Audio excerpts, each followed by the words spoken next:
All right, good afternoon, everyone, and welcome to our lesson this time on slide design. So, we will talk about something that you have done or you'll be asking your future students to do constantly, which is to create a PowerPoint or a Google Slides presentation. But here's the twist: we're not treating this as a design tips lecture rather.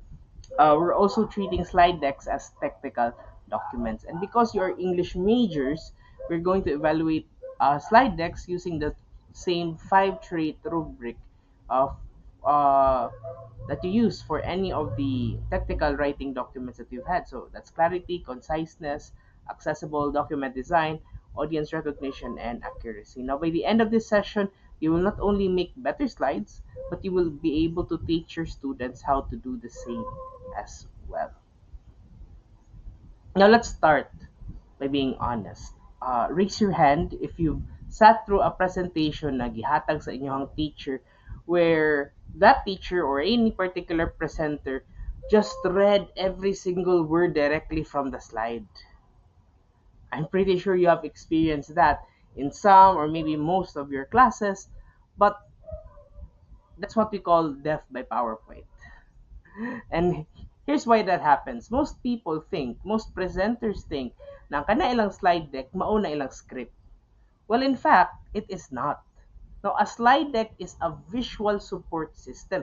Gamito na ninyo siya to support what you are discussing. And when you put a full-on paragraph on a particular slide, then bad things happen. First of all, the audience reads ahead of you, so they stop listening. So maguna sila ninyo, magbasa, instead nga maminaw sila ninyo, magbasa na hinuon sila, and dili na hinuon sila maminaw sa inyo. And you as the presenter would feel redundant. Imagine na, imong gi sulti or imong giyaw-yaw ang unsa imong gisulti, so redundant na kaayo siya. So today we will be unlearning that habit. Now, a good slide deck is not just a document, it is a visual outline with speaker notes hidden from the audience.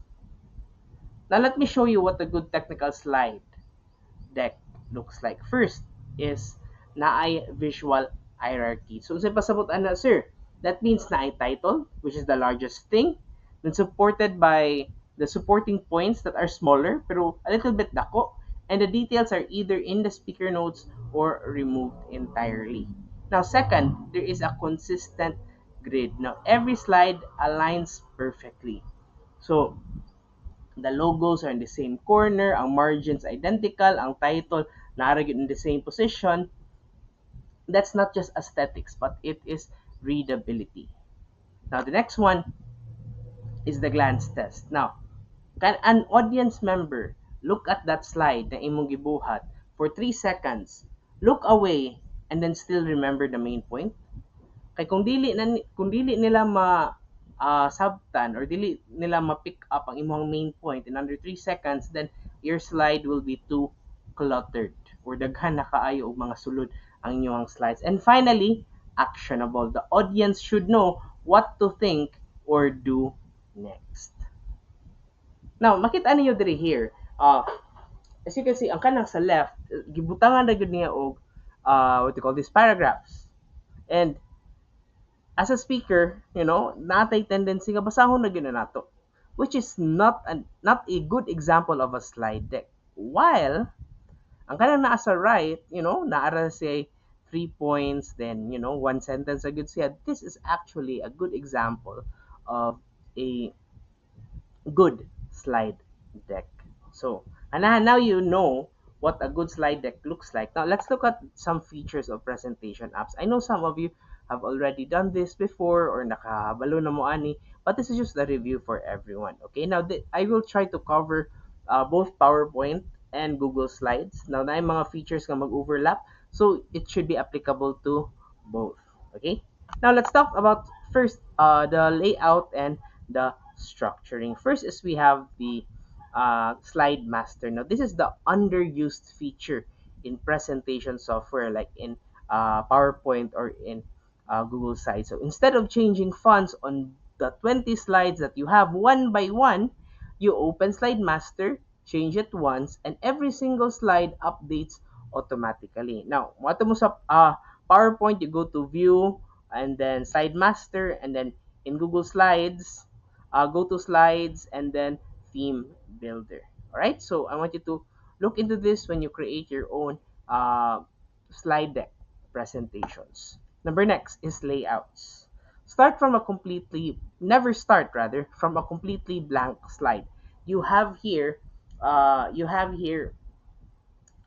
formats, layouts, natay title, natay content, na section header, comparison layouts. So you have already a layout ready for you. Ang inyo na lang gyud ibutang is to put in your content. So make sure to utilize layouts as well. Next is grid and guide. So turn on the ruler and snap to grid. Now, the purpose of this is to make sure that your text boxes, kana bito inyong ibutang ng mga text, will not drift slightly off center. So this is a very common amateur mistake that most people do by enabling grids and guides, and especially kind of snap objects to grid.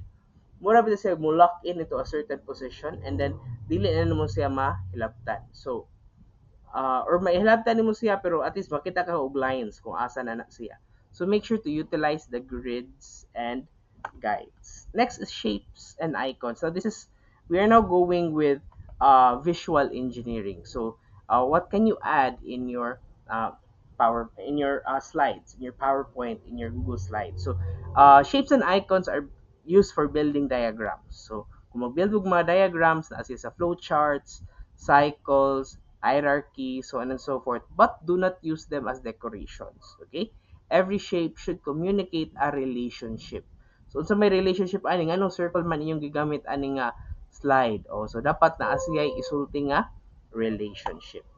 Next is image masking. Now, this is cropping a photo into a circle, a heart, or even an arrow. Now, in PowerPoint, it's called crop to shape, while in Google Slides, it's you go to mask and then naara ang shapes. So this makes images feel intentional and not just pasted. Diretso rin yung copy-paste ang mga images. Next is the color pickers. Very important, if ganahan mo ka ng particular color, you can just use this eyedropper color pickers. So using that button, kanang na eyedropper ka ng eyedrop nga icon, you can pick a color for your slide. Next is the delivery and collaboration features. Now, it's very important to know about the speaker notes. Ang kaning speaker notes, this is where, of course, your script belongs. Not on the slide, not on the presentation itself, but in the speaker notes. Now, in PowerPoint, na ay box sa bottom right, and in Google Slides, it is just right below the slides as well. Now, this is where you put in your script, and your audience never sees this. So you can write full sentences, reminders to breathe, or even jokes when you do your presentation. But and this keeps the slide as well clean. Walay daghan kaayong chichibureche. Next is commenting and suggestions. Now, both platforms, Google Slides and PowerPoint presentation, allow you to leave a feedback. So you can have students peer review slide decks by inserting comments like, let's say, maana mo nga, kadang this particular part is not clear, so mahatag mo og comment or mahatag sila comment, mag-peer review mo sa inyong PowerPoint, then you can do this one as well. And lastly is the presenter view. Now, this shows you your current slide, your next slide, a timer, and your notes. And only you, as the presenter, will be able to see this. And this is how nga kanang dili bitaw mo mag-guess unsa ang sunod na slide when you use the presenter view. Kay makit-an man ninyo sa presenter view kung unsa na ang next slide nga padulong. Okay? Now let's go to the 5-trait rubric. How can we apply the 5-trait rubric for slide decks? Now the first trait, of course, is clarity. Now in technical writing, clarity means the reader understands the message the first time. Now on a slide deck, clarity has one golden rule. One slide, one claim. One slide, one topic. Do not put three arguments in one slide. Do not put three topics in one slide. Only have one slide per a topic per an argument. Now, if you have three topics, then you will need to use three slides. And also, the headline rule. The title should be a phrase or a complete sentence. So, uh, ano ba itong headline? Though ako ang number one na nag-violate ani sa kay I want to have like full on space for the presentation. But ang inyo untang headline, kana ba ito nasa babaw sa presentation? It should be a phrase or a complete sentence that summarizes the slide's point. So for example, inside nga butang mo budget, so you can use budget cuts affect staffing. So kana siya. Now the audience knows the conclusion immediately of what you are presenting or that particular slide that you are presenting. Now we go to the second trait, which is conciseness. Now, technical writing would tell us that we have to say it in the fewest words possible. Now, on a slide, we use a 6 by 6 rule. No more than 6 bullets per slide and a maximum of 6 words per bullet. So, except for direct quotes and statistics. So, for example, maingon mo nga, there are several reasons why the school budget needs to be increased. So instead of that, you write three reasons for budget increase and then list them. So list one, two, three. Now, here's the litmus test or a test na you should like what they call this. You should try to have. If you have to scroll down inside your text box, then your font is too small and has too many words. Make sure to delete that. Kung kinahanglan pa ka mo scroll para makita nimo ang text. Okay? So delete aggressively. Now, third trait, accessible document design. Now, in technical writing, the format must never hinder the reader. Now, for slide decks, this is about visual equity, ensuring that people with low vision, color blindness, or screen readers can access your content. So first is contrast ratio. Tanawa yun na ninyo ang text dira. Oh. Makita ninyo nga, this is good. Maklaro ninyo. Pero there's actually a text there sa kanang second nga rectangle, which is using a very light gray. So that is very illegal for accessibility. Please make sure that please make sure that your text is readable. Nindot ang contrast. So there's a free tool called Web AIM Contrast Checker. So WEB and then AIM AIM Contrast Checker. This will help you check whether nindot ba og contrast ang kana nga particular nga colors na inyong gipili. So tanawon niyo ang colors sa inyong background, tanawon po niyo ang colors sa inyong text, and then sila mosulti kung nindot ba na siya na contrast or not. Second is the font size. So minimum 24 points or 24 ang size sa body, and then 36 plus for the titles. So, and if you're presenting in a bigger hall, then you have to go even bigger aning font sizes. And third is alt text. Now, this may be new for some of you, but every meaningful image needs a written description. So, when you right-click an image, select edit alt text and write what the image communicates. Now, screen readers will read that aloud. So, for example, inyong isend inyong PowerPoint na image. So, ang anong mga screen readers, kaya naman tayo mga people who are screen readers, dili sila makakita na gyud. So, ila lang ipabasa ang screen. So, ma-pick up ni siya sa kanang screen readers, ang alt text. Okay? So, make sure nga ay alt text ang inyong images. So, for example, kana gibutang lang ang image file, image 0793 JPEG. But with alt text, you can say that you can describe the image. So, for example, cute dog. So, that's that for accessible document design. Next is no flashing animations. Palihog lang. Ayaw mi pa ayaw mi tagaig seizures. Okay? So, use subtle and fade only in your transitions. And very important as well that you apply one slide transition style and one animation scheme to all slides. Dili nga maglahi-lahi ang inyong animations. Wala dito, wala nag sense. Okay? So only use one slide transition style and one animation scheme. And lastly, style consistency. So ayaw usab-usab ang inyong slide. If nakabantay mo sa tong slide for technical writing, it's just the same all throughout. So that's the same style consistency that you have to take note as well. So don't change between styles. A single style makes a presentation look unified. Now, number 4, audience recognition. This is empathy in technical writing. So you ask, what does the user need? Not what do I want to say. Unsa may kinahanglan nila as readers. Now, on a slide deck,